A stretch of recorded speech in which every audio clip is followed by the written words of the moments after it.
સમય બહુ આવ્યો સારો. હું તો ખાસ બધી જગ્યાએ કહું છું કે સમાજ ભેળો થાય ને એટલે જે હાલમાં વર્તમાન કાળની અંદર બધું ચાલી રહ્યું છે બહુ સારું ચાલે છે. તમે અમે સપોર્ટ આપજો.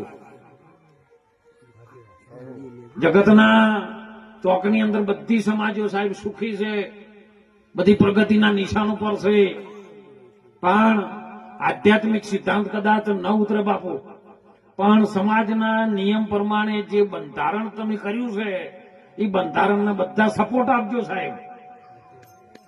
આ તો ઘણા હમણાં જોયું મોબાઈલમાં કે અમે 12 લાખનું જમીન વેચી અને 12 લાખનું ડીજે લાયા. એટલે પણ હું એને કહું છું તું 12 લાખનું ડીજે લાવી અને તારી આબરૂ ગામના ગોદરે નચાડી તો તારા 12 લાખ રૂપિયા ભરીને તે તારા દીકરાને ડોક્ટરનું સાયન્સનું ભણાયું હોત તો, વકીલ બનાવ્યો હોત તો તારે જીવનની કમાણી ના થોત. અને યાદ રાખજો સાહેબ, સમાજનું બંધન સદારામ બાપાના ઓગણે થયું છે. સદારામ બાપુ આપણો ઠાકોર સમાજનો ભગવાન કહેવાય.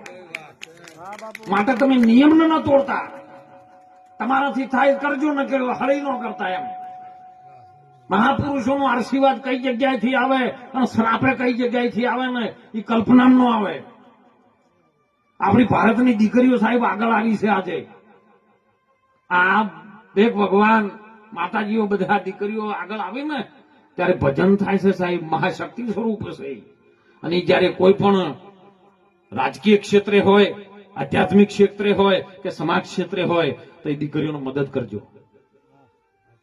અને એક વિશ્વાસ રાખજો, આ તો કે અમારા ઓમાંથી પૂરું નહીં થતું, તમે મહિને 10,000 રૂપિયા આલો. અરે મારા ભેગા ખાલી આવો મહિનો 10,000 હું આપીશ સાહેબ.